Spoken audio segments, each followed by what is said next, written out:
Les chiffres de l'asile en France.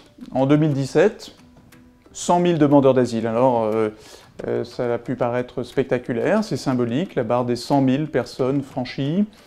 Une augmentation de 17% par rapport à l'année passée. Au fond, une augmentation régulière depuis 2 ans. Puis 100 000 demandeurs d'asile, c'est important, mais c'est bien loin du plus de 1 million de demandeurs d'asile en Allemagne en 2015. C'est-à-dire si c'est une augmentation soutenue, régulière, depuis plusieurs années, mais pas un afflux massif. En 2018, cette augmentation se poursuit à peu près au même rythme.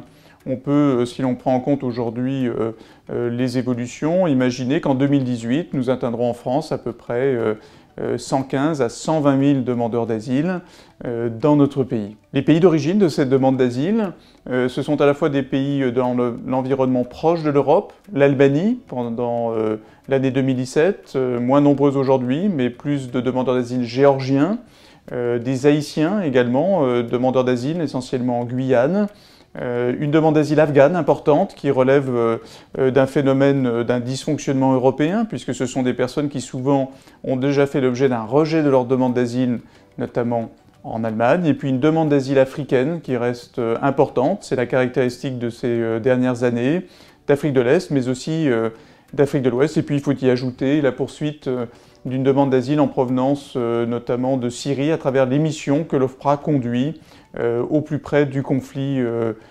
syrien. De ces demandeurs d'asile, 100 000 en 2017, peut-être 115, 120 000 en 2018. En 2017, ce furent 45 000 personnes qui ont été reconnues protégées par l'OFPRA comme réfugiés ou comme protégés subsidiaires, parce qu'elles fuient des persécutions, des guerres. C'est un record historique dans notre pays. Un record historique qui reste modeste, encore une fois, puisque 45 000 personnes, c'est loin de constituer un afflux massif, qui ont pu être reconnus réfugiés ou protégés subsidiaires dans notre pays.